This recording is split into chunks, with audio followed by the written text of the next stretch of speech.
ఏమండి నలుగురు గురించి నేటి దినాల్లో సేవకులు ఎలా తయారంటే దేవుని బిడ్డలారా, ఏమండి వాళ్ళు యూట్యూబ్లో ఫేమస్ అవ్వడానికి గొప్ప గొప్ప దైవజనులను తిడుతున్నారండి. గొప్ప గొప్ప దైవజనులను దుమ్మెత్తిపోస్తున్నారు. వారిలో ఉన్న తప్పేంటి అంటే ఏం లేదు. మొన్న ఒక ఆయన వచ్చాడు జానుపాలు, ఆయనకి అలవాటు అండి అందరిని తిట్టడం అలవాటు ఆయనకి జానుపాలకి. ఏమండి చివరికి యేసన్న గారే సేవకుడు కాదని చెప్పిండు ఒక వీడియోలో. మన దరిద్రం ఏంటంటే బైబుల్ తెలియని కారణం చేత బిబ్లికల్ ఇల్లిటరేట్ ఇడియట్స్ క్రైస్తవులు ఎక్కువయ్యారు కాబట్టి, బైబుల్ పట్ల ఏమాత్రం అవగాహన లేని ఇడియట్స్ క్రైస్తవులు ఎక్కువయ్యారు కాబట్టి. ఆయన కంటే ఎక్కువ తెలుసా అంటే తెలుసు. ఎలా తెలుసు అంటే ఆయన చదివింది 5 నేను చదివింది ఆయన కంటే పెద్ద చదివాను కాబట్టి ఆయన కంటే పెద్దోడ్నే, కాబట్టి నా మాట వినండి అనేటట్టుగా యేసన్న గుడారాల పండుగ పెట్టాడు. ఎందుకని? చదువుకోలే సరిగ్గా 5వ తరగతి. దర్శనం అని చెప్పాడు, దర్శనం కాదు పెండాకుడు కాదు. దర్శనం అని చెప్పాడు, దర్శనం కాదు పెండాకుడు కాదు. దర్శనం అని చెప్పాడు, దర్శనం కాదు పెండాకుడు కాదు. వాక్యం తెలీదు, బైబుల్ తెలీదు. పాటలు పాడతాడు అంతే. పాటలు పాడే వ్యక్తి దగ్గర పాటే వినాలి తప్ప వాక్యం కాదు వినాల్సి ఉంది. వాక్యం చెప్పే వ్యక్తి దగ్గర వాక్యం వినాలి తప్ప పాట కాదు అడగాల్సి ఉంది. చదువు లేని యేసన్న గారు సేవకుడు ఏంటి అన్నాడు. చదువు ఉంటేనే సేవకుడు అంటే ఈయన గారికి. చదువు లేనివాడు సేవకుడు కాదంట. ఏమంటే దేవుడు చదువుని బట్టి పిలిచేవాడా? దేవుడు జ్ఞానాన్ని బట్టి పిలుచుకుంటాడా? లేదే. జ్ఞానులను సిగ్గుపరచడానికి జ్ఞానం లేని వారిని ఏర్పాటు చేసుకుంటా అన్నాడు కదా దేవుడు. మరి ఈయన చదవలేదా జానపలు? ఆ వాక్యం చదవలేదండి ఆయన. స్తోత్రం చెప్పండి. హల్లెలూయా. మొన్న రీసెంట్గా ఒక దాని మీద ఆయన దుమ్మెత్తిపోసాడు. నా తమ్ముడు పాడాడు కదా, ఏదైనా చేయగలవు కథ మొత్తం. ఆ పాట మీద ఆయన దుమ్మెత్తిపోసిండు. ఇది నిజంగా దేవుడి కొరకు కాదు. యేసు ప్రభు లక్షణం స్థిరపరిచే దేవుడు కాదు. యేసు ప్రభు ఎవరిని బాగు చేస్తాడని బైబిల్లో నూతన నిబంధనలో లేదు. ఎవరిని స్వస్థతలు చేసినట్టు లేదు. అద్భుతాలు చేసేవాడు అబద్ధ ప్రవక్త, అబద్ధ బోధకుడు, అబద్ధ క్రీస్తు అని చెప్పాడు ఆయన. ఒకసారి ఈ పాట లిరిక్స్ని ఆలోచిద్దాం. స్థిరపరచువాడవు, బలపరచువాడవు, పడిపోయిన చోటే నిలవబెట్టువాడవు, ఘనపరచువాడవు, హెచ్చించువాడవు, మా పక్షము నిలిచి జయమునిచ్చు వాడవు. మేలులు, క్షేమాలు, దీవెనలు, ఆశీర్వాదాలు, సుఖాలు, భోగాలు ఇచ్చేటువంటి యేసు ప్రభు అబద్ధపు క్రీస్తు, యాంటీ క్రైస్ట్. నిజమైన యేసు ప్రభు, నకిలీ యేసు ప్రభు. పాటలో స్థిరపరచువాడవు, బైబిల్లో స్థిరపరచబడతారు అని లేకపోతే కొత్త నిబంధనలో మరి స్థిరపరచువాడువు అని వ్యక్తి వ్రాస్తున్నాడు అంటే ఏ యేసయ్యను గురించి వ్రాస్తున్నాడు? మేలును క్షేమాలు ప్రకటించే సువార్త, నకిలీ యేసు ప్రభు.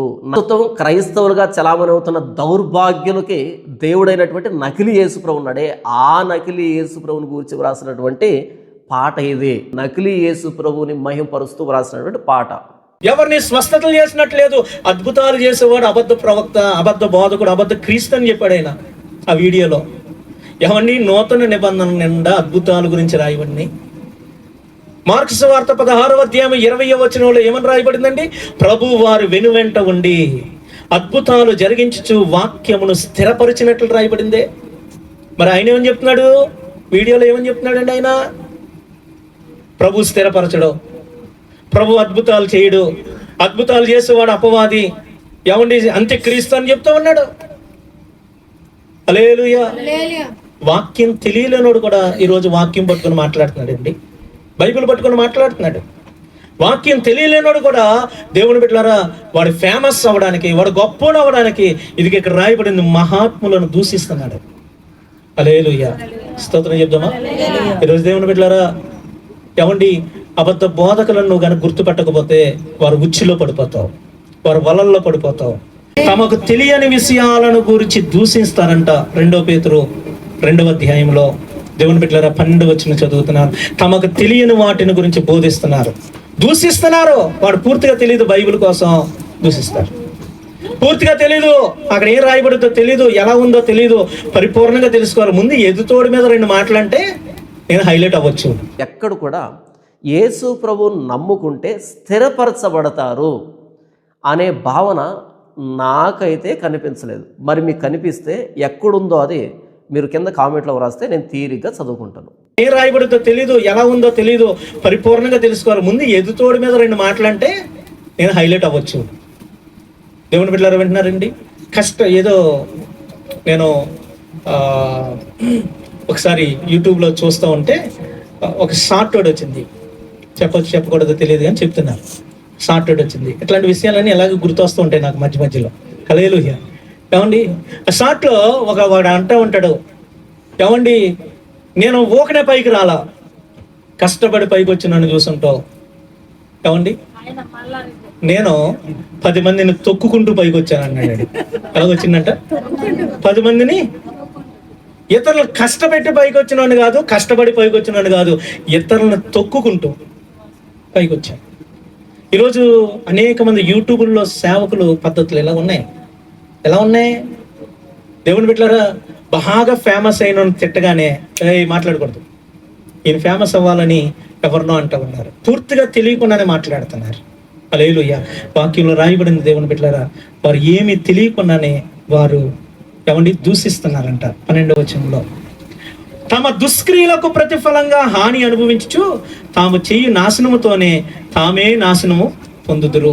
15వ వచనంలో, తిన్నని మార్గమును విడిచి బెయేరు కుమారుడైన బిలాము పోయిన మార్గమును బట్టి త్రోవ తప్పిరి.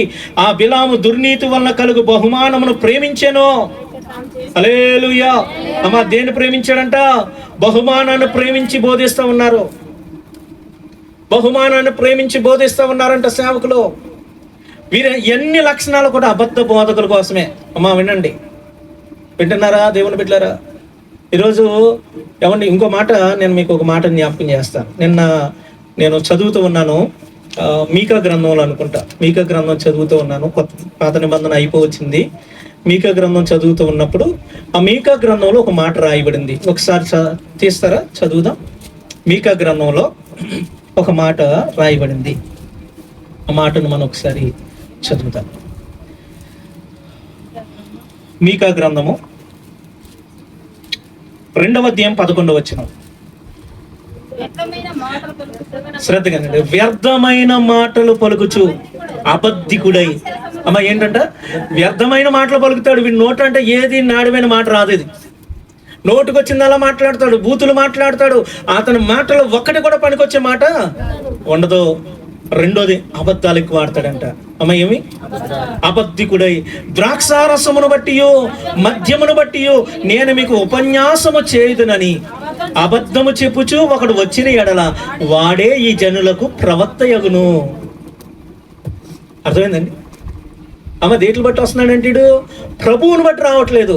ఇందాక మీరు చాలా విషయాలు గుర్తు చేశారు 2వ పేతురు పత్రికలో. అందుకని నేను అవన్నీ జ్ఞాపకం చేయకుండా మీరు జ్ఞాపకం చేయలేని విషయాలు నేను మీతో చెప్తున్నాను. ఒకడు తన ఊహను బట్టి చెప్పడం వల్ల రాదండి వాక్యం అనేది, ప్రసంగం అనేది. దేని బట్టి? దేవుని ఆత్మతో నింపబడ్డాన్ని బట్టి వస్తుంది. స్తోత్రం చెప్పండి.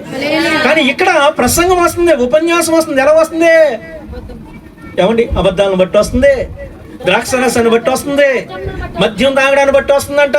అలాంటి వాళ్ళు నేటి సంఘాల్లో కొంతమంది విశ్వాసులకు సేవకులుగా ఉంటున్నారు. అయ్యగారు ఏం చేసిన వాళ్ళకి ఓకే, స్తోత్రం చెప్పండి. దేవుణ్ణి అన్నా సరే పర్లేదు, కానీ మా పాస్టర్ గారిని అన్నవా వాళ్ళు ఊకునే లేదు అసలు. వీళ్ళకి యేసు ప్రభు కన్నా సేవకుడు అంటే గొప్ప. అమ్మా ఈరోజు మనకి రియల్ హీరో ఆయన. సేవకుడు ఎవరండి?